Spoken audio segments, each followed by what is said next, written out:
Target search engineering mathematics के इस video lecture में आपका स्वागत है। आज हम बात करेंगे distance between two SQ lines and SQ line के डिफिनीशन के ऊपर भी। उससे पहले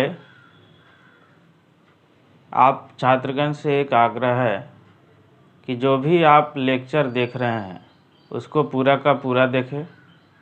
इसको ध्यान में रखते हुए कि उस टॉपिक पर अगर पीछे भी लेक्चर बन चुका है तो पिछले वाले पहले वीडियो लेक्चर को देखें, फिर उसके आगे, यानी सिलसिलेवार से देखेंगे तो समझने में आपको कोई परेशानी नहीं होगी।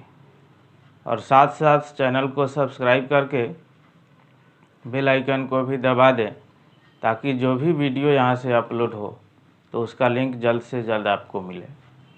तो देखिए, हम बात करते हैं shortest distance between two SQ lines के ऊपर हम लोग को बात करनी है। लेकिन उससे पहले हम लोग ये सीखेंगे कि आखिर एसक्यू लाइंस है क्या। तो अभी तक हमारी ये धारणाएं थी कि दो लाइन अगर पैरेलल है तो वो कहीं भी इंटरसेक्ट नहीं करता है, अगर पैरेलल नहीं है तो वो कहीं ना कहीं इंटरसेक्ट करेगा। लेकिन ये धारणाएं केवल एक ही प्लेन के लिए है, यानी एक ही समतल पर जब लाइन वैसा खींचेंगे तो ही वैसा केस में हो सकता है। लेकिन ये एसक्यू लाइंस के ऊपर जब हम लोग बात कर रहे हैं तो ये एसक्यू लाइंस दो अलग अलग प्लेन के लाइन के बारे में है, जो कि न तो पैरेलल होगा और ना ही इंटरसेक्ट भी करेगा। यानी पहले से हमारी धारणाएं थी क्या कि अगर पैरेलल है, समानांतर है, तो कहीं भी इंटरसेक्ट नहीं करेगा, अगर पैरेलल नहीं है तो कहीं ना कहीं इंटरसेक्ट करेगा। तो वो एक ही प्लेन के लिए है। और ये एसक्यू लाइंस दो अलग अलग प्लेन के लिए है। यहाँ पर है क्या बात कि समानांतर हो, नाइदर पैरेलल नॉर इंटरसेक्टिंग, यानी न तो समानांतर है और ना ही कट करेगा।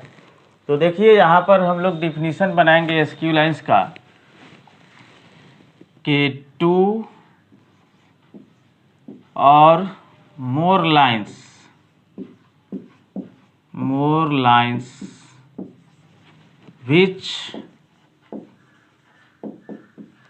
which are neither parallel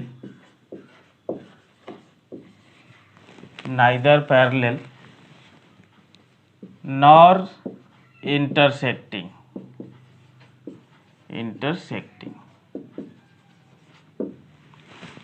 यानी दो या दो से अधिक वैसी रेखाएं जो न तो समानांतर हो और न ही एक दूसरे को काटती है, तब जाके उसको हम लोग एसक्यू लाइंस बोलते हैं। अब हम लोग को इसी लाइन के बीच शॉर्टेस्ट डिस्टेंस निकालनी है। तो यहाँ से देखिए, हम लोग काम करेंगे, जैसे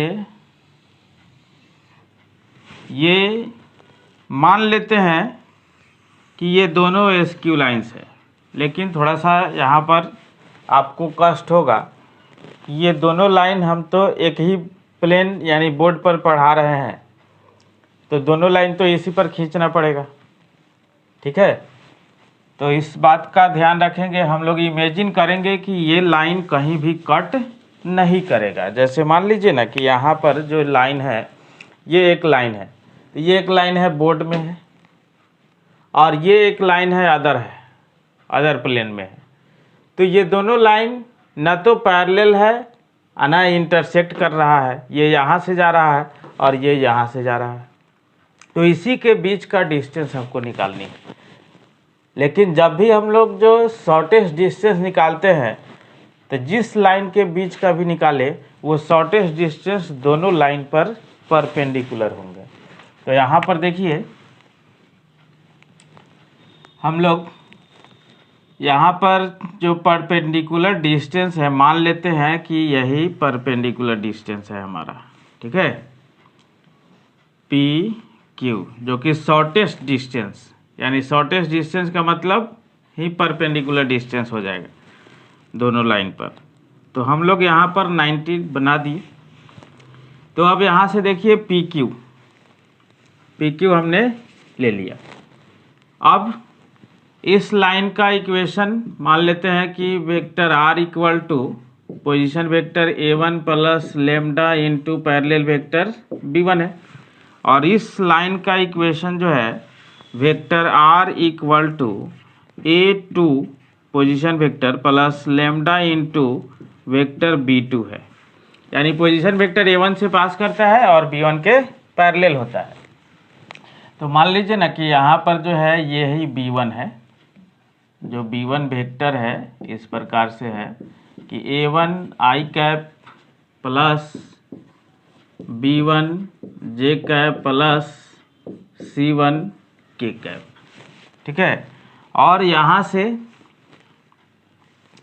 यहाँ से कि b2 यानी आपका जो होगा कि a2 i cap plus b2 j cap plus c2 k cap होगा, ठीक है।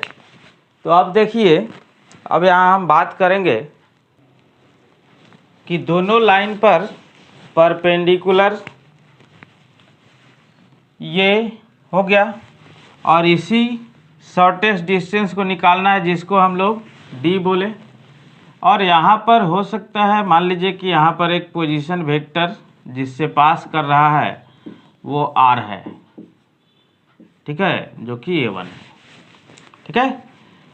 तो अब देखिए, और यहाँ पर हम लोग q का पोजीशन वेक्टर a2 लेते हैं, q का पोजीशन वेक्टर a2 लेते हैं। इस दोनों को हमने मिला दिया,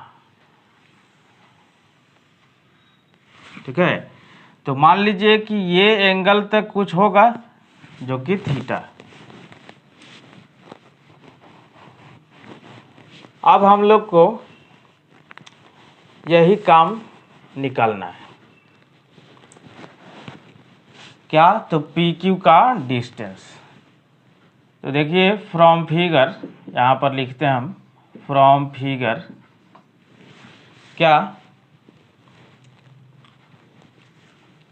आप जब in triangle P Q R दिखाई दे रहा है, पी क्यू आर में अगर आप कॉस थीटा अप्लाई करेंगे तो कॉस थीटा इक्वल टू आएगा क्या कि पी क्यू अपॉन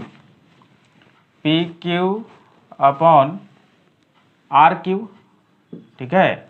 यानी यहाँ से आप निकालिएगा तो पी क्यू इक्वल टू जो आएगा कि R Q into cos theta, ठीक है। तो R Q into cos theta हो गया। देखिए थोड़ा सा इसको ध्यान से बार बार वीडियो को रोक रोक करके देखिएगा, तब ठीक से समझ में आएगा, थिंकिंग कर करके। तो यहाँ से देखिए कि P Q equal to R Q cos theta लिख दिए हमने। अब जो है यहाँ पर ध्यान देने वाली बात है कि अगर हम जैसे दो वेक्टर है तो दो वेक्टर का जो क्रॉस प्रोडक्ट हमने पढ़ा था कि दो वेक्टर का क्रॉस प्रोडक्ट जो होगा वो दोनों वेक्टर पर परपेंडिकुलर होता है। अब उसका डायरेक्शन अपवर्ड हो डाउनवर्ड हो जो भी हो, तो हम लोग यहाँ पर अगर b1 और क्रॉस b2 जब करेंगे, देखिएगा b1 क्रॉस b2, तो b1 क्रॉस b2 जो है b1 पर भी परपेंडिकुलर होगा और b2 पर भी परपेंडिकुलर होगा। मान लीजिए यहाँ b2 वेक्टर यहाँ पर है, ठीक है, b2 पर भी परपेंडिकुलर होगा। इसका मतलब है कि जो B1 के पैरेलल लाइन है इसको L1 हम लोग कर देते हैं, इसको L2 कर देते हैं। B1 के जो पैरेलल लाइन है L1 और B2 के जो पैरेलल लाइन है L2, उस दोनों पर भी B1 क्रॉस B2 परपेंडिकुलर होगा। ठीक है, तो यहाँ से हम लोग तो B1 cross B2 is perpendicular to B1 and B2 both, that is B1 cross B2 is perpendicular to L1 and L2 both। ठीक है, यानी L1 और L2 भी दोनों पर भी परपेंडिकुलर होंगे। इस अब देखिए, अब यहाँ पर हमने काम किया तो B1 क्रॉस B2 तो निकल गया। अब देखिए कि B1 क्रॉस B2 का हम लोग जो है यूनिट वेक्टर निकालते हैं। ठीक है, तो एक यूनिट वेक्टर निकालते हैं B1 क्रॉस B2 का, यानी B1 क्रॉस B2 में उसी के मैग्नीट्यूड से डिवाइड करना पड़ेगा। ठीक है, अब हमने डिवाइड कर दिया। अब देखिए N1 जो यूनिट वेक्टर यहाँ हम लोग निकाले N, ये जो है कि N जो यूनिट वेक्टर है वो पैरेलल होगा PQ के, हाँ PQ वेक्टर के। तो PQ वेक्टर अगर हमको लिखना है, PQ का डिस्टेंस हमको दिया हुआ है कि D है, तो इसका मतलब है हेंस आप लिख सकते हैं PQ वेक्टर को unit vector N into D, यानी फिर से इसका मैग्नीट्यूड अगर निकालें तो हमको D ही प्राप्त होगा। ठीक है, अब देखिए, अब यहाँ हमने ये काम भी निकाल लिया। अब इसके बाद हम लोग जब ये निकाल लिए PQ N unit vector into D, तो यहाँ से देखिए कि हमको वही PQ निकालनी है।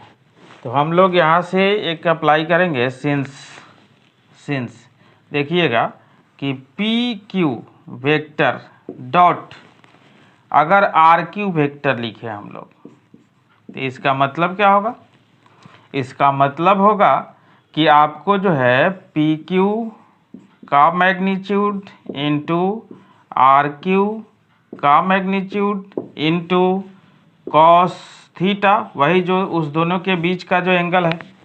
ठीक है, तो यहाँ से आप जब कॉस थीटा जब आप निकालेंगे, ठीक है, तो कॉस थीटा जब यहाँ से निकालेंगे तो आपको जो आएगा PQ vector dot RQ vector upon PQ का मैग्नीट्यूड और इनटू RQ का मैग्नीट्यूड। ठीक है,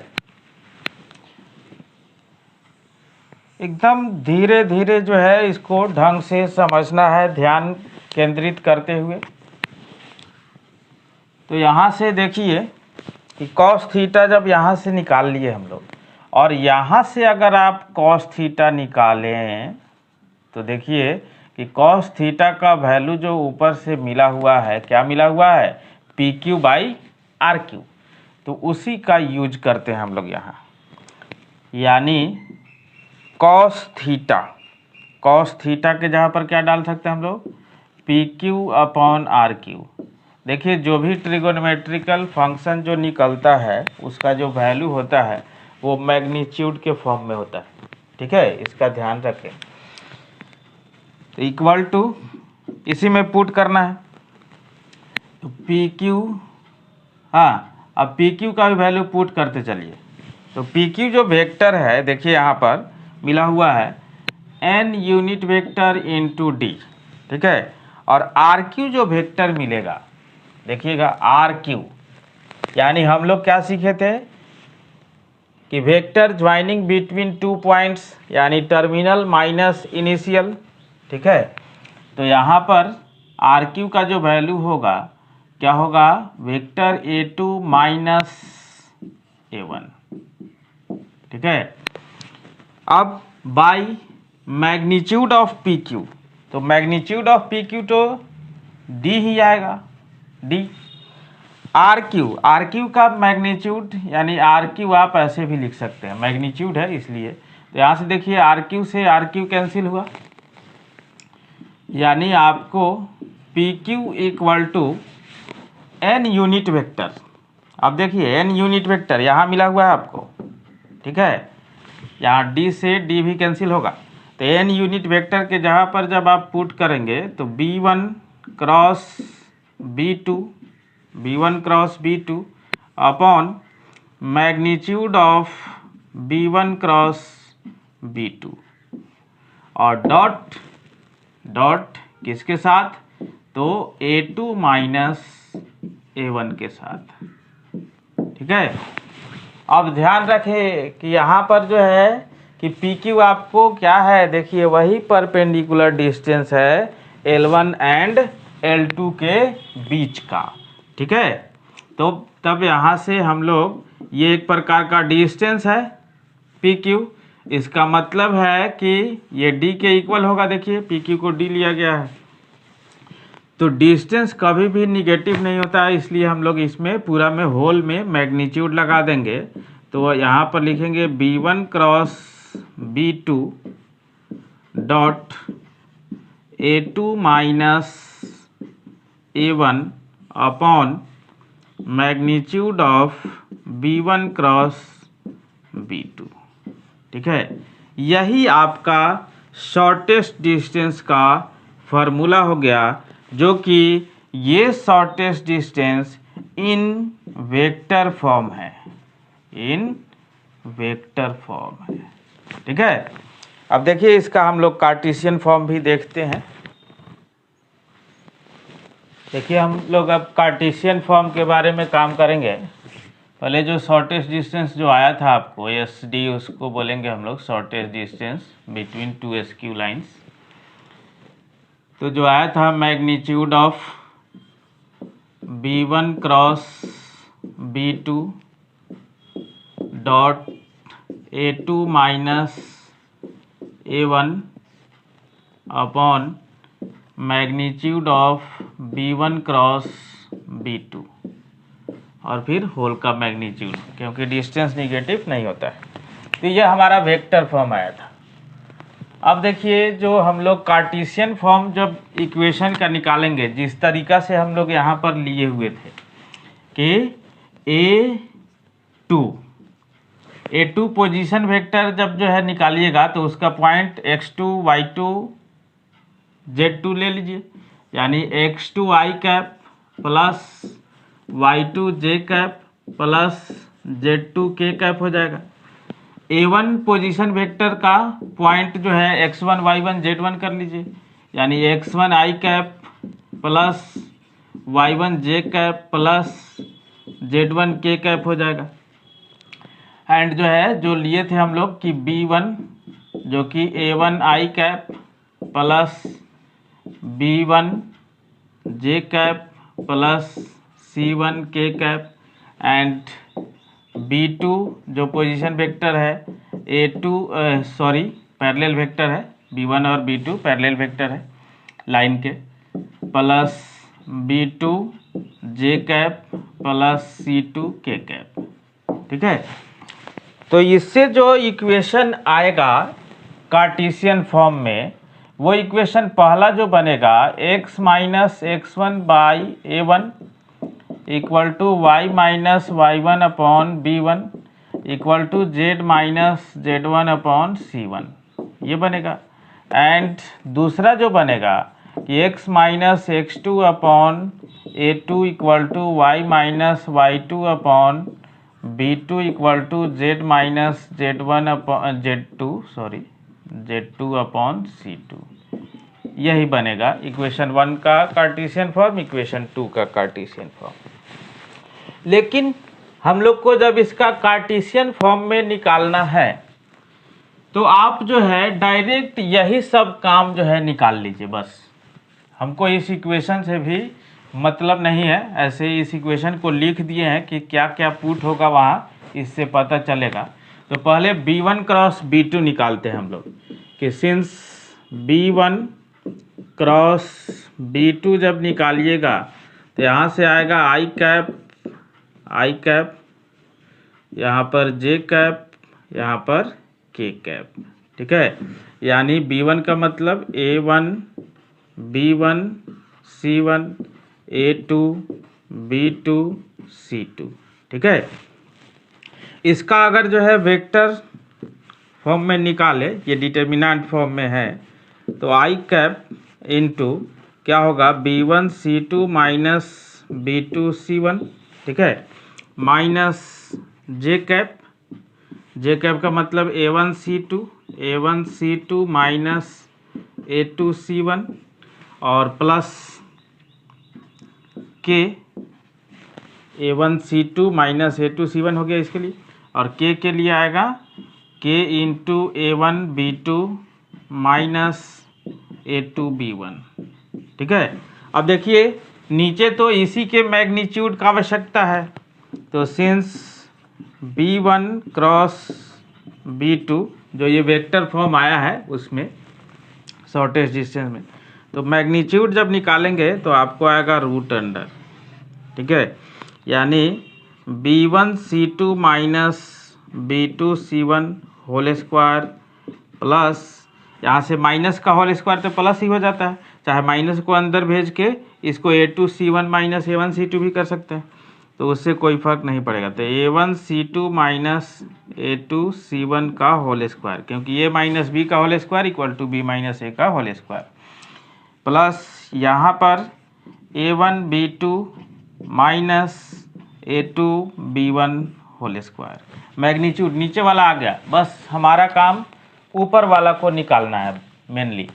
तब यहाँ पर देखिए कि B1 cross B2 dot A2 minus A1 के साथ है, तो A2 माइनस A1 जब करेंगे आप तो इससे मिलेगा x2 माइनस x1,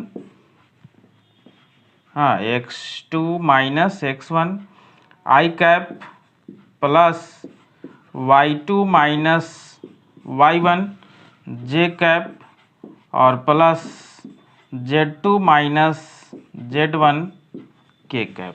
ठीक है, और इसी के साथ B1 क्रॉस B2 का डॉट प्रोडक्ट हमको निकालना है। देखिए हम लोग इसको डिटर्मिनेंट फॉर्म में ही निकाल लेंगे जल्दी से काम करने के लिए। तो देखिए यहाँ पर हम लोग लिखते हैं कि सिंस B1 क्रॉस B2 और डॉट A2 माइनस A1, ठीक है, इसके साथ जब निकालेंगे तो इक्वल टू लिखते हैं। देखिएगा हम लोग क्या जानते हैं कि डॉट प्रोडक्ट आई वाला के साथ होता है, जे वाला के साथ होता है और के वाला के साथ होता है। तो इसका डॉट जब इसके साथ आएगा तो आई डॉट आई यहाँ 1 हो जाएगा और x2 माइनस x1 यहाँ पर आ जाएगा, यानी यहाँ पर आएगा x2 माइनस x1। उसी प्रकार से y2 माइनस y1 यहाँ आएगा, तो y2 माइनस y1 और यहाँ पर आएगा z2 माइनस z1। ठीक है, और यहाँ जो है ये सब तो 10 का 10 रहेगा, यानी A1 B1 C1 A2 B2 C2। ठीक है, ये आपको ऊपर वाला का वैल्यू आ गया। ठीक है, अब इसी सब को जो है इसमें आपको डाल देना है। थोड़ा सा ध्यान रखें कि अब तो इसमें जब डालेंगे तो शॉर्टेस्ट डिस्टेंस जो है वो तो मैग्नीट्यूड के अंदर आ जाएगा, तो मैग्नीट्यूड के अंदर आएगा तो मैग्नीट्यूड भी यहाँ पर लगा देंगे और फिर डिटर्मिनेंट रहेगा क्या, तो x2 minus x1 y2 minus y1 z2 minus z1, यहाँ पर A1 यहाँ B1 यहाँ C1 यहाँ A2 यहाँ B2 यहाँ पर C2। ठीक है, और मॉडुलस के अंदर y नीचे वाला, देखिए नीचे वाला भी मैग्नीट्यूड तो लगा हुआ है, तो मैग्नीट्यूड का तो मतलब है यहाँ पर जो है निकल गया है डायरेक्ट, तो उसको आप बैठा दीजिए। ठीक है, तो बैठाइएगा तो आएगा B1C2 minus B2C1 whole square है plus A1C2 minus A2C1 whole square है प्लस, ठीक है, A1B2 minus A2B1 whole square है, ठीक है। अब यही शॉर्टेस्ट डिस्टेंस आपका क्या हुआ, कार्टेशियन फॉर्म में आया। इस मेथड से भी अब देख लीजिए। अब कार्टेशियन फॉर्म के इक्वेशन को देखते हुए इस फार्मूला को अगर अप्लाई करना है तो यहाँ पर देखिए, यहाँ पर x2 minus x1, y2 minus y1, z2 minus z1 करना है। यहाँ पर बैठेगा a1 b1 c1, a2 b2 c2 और y में ये सब, ठीक है। अब इसी से इसको थोड़ा सा याद रखना है हमेशा।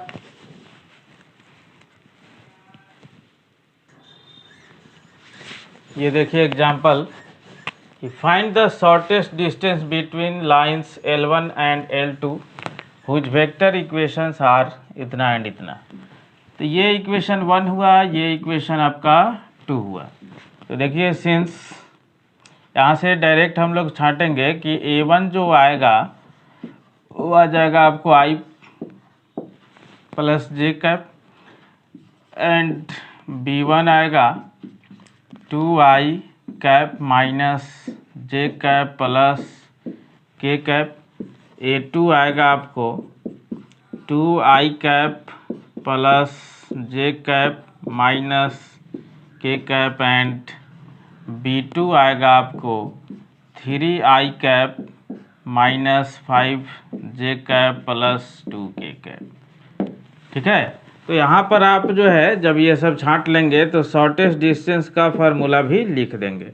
शॉर्टेस्ट डिस्टेंस का फार्मूला क्या आया है हम लोग को कि B1 cross B2 dot A2 minus A1 upon magnitude of B1 cross B2 whole का मैग्नीट्यूड। अब इसी में आपको जितना भी वर्क दिया हुआ है उस सारे वर्क को करके और उसी में डालना है, ठीक है। तब तो यहाँ पर हम लोग काम करेंगे कि B1 क्रॉस B2 पहले निकालेंगे। तो सिंस B1 क्रॉस B2, तो B1 cross B2 equal to जो आएगा आपको क्या आएगा, I कैप जे कैप यहाँ के कैप, ठीक है। तो B1 यानी 2 माइनस 1 प्लस 1, यहाँ पर से आई जे के का कोफिशिएंट। B2 यानी 3 माइनस 5 यहाँ 2, ठीक है। यहाँ से जब चलेंगे तो I कैप इनटू कितना माइनस 2 प्लस 5, ठीक है, माइनस जे इनटू, तो देखिए यहाँ पर तो 4 माइनस 3 और फिर प्लस के, तो के इंटू यहाँ पर हो जाएगा माइनस 10 और प्लस 3, यानी यहाँ से आप लिख सकते हैं 3I कैप माइनस जे कैप और सॉरी यहाँ पर माइनस 7 इंटू के कैप आ गया। देखिए नीचे इसके मैग्नीट्यूड का भी आवश्यकता है तो हम लोग इसका मैग्नीट्यूड भी निकाल लेंगे। तो B1 क्रॉस फार्मूला को देखते हुए काम करनी है। तो यहाँ पर आप आएंगे तो रूट अंडर क्या लिखाएगा, 3 whole square plus minus 1 whole square plus minus 7 whole square, यानी रूट अंडर 49 150 और 59 आ जाएगा, ठीक है। अब A2 माइनस A1 भी निकाल लीजिए। तो since A2 minus A1 equal to, जब निकालिएगा A2 माइनस A1 तो देखिए यहाँ से सब्ट्रैक्ट कीजिए 2I माइनस I यानी I कैप, ठीक है, J minus J cancel minus K cap हो जाएगा, ठीक है। अब A2 माइनस A1 के साथ आपको B1 क्रॉस B2 का डॉट प्रोडक्ट निकालना है। तो सिंस B1 क्रॉस B2 और dot A2 minus A1 equal to B1 cross B2 देखा जाए तो B1 क्रॉस B2 आया है 3i cap minus j cap minus 7k cap और डॉट i कैप माइनस यहाँ पर लिखेंगे आप k कैप। ठीक है, तो तब यहाँ से जो है काम करेंगे हम लोग। डॉट प्रोडक्ट सेम का सेम के साथ होता है, जे वाला है नहीं, जे वाला 0 हो जाएगा। तो यहाँ से देखिए 3 और प्लस हो जाएगा 7, ठीक है, यानी 10। अब इस दोनों वैल्यू को आपको इस इक्वेशन थर्ड में बैठा देना है।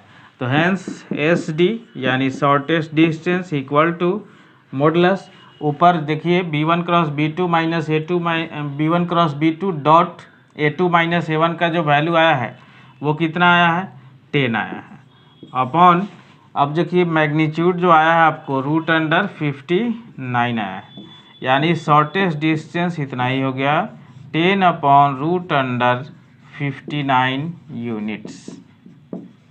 ये आपका रिक्वायर्ड डिस्टेंस हुआ। समझ में आया कि नहीं आया, इसका फीडबैक ईमेल व्हाट्सएप के माध्यम से ज़रूर बताएं और साथ साथ चैनल को सब्सक्राइब करके बेल आइकन को दबा दें ताकि जो भी वीडियो यहाँ से अपलोड हो तो उसका लिंक जल्द से जल्द आपको मिले।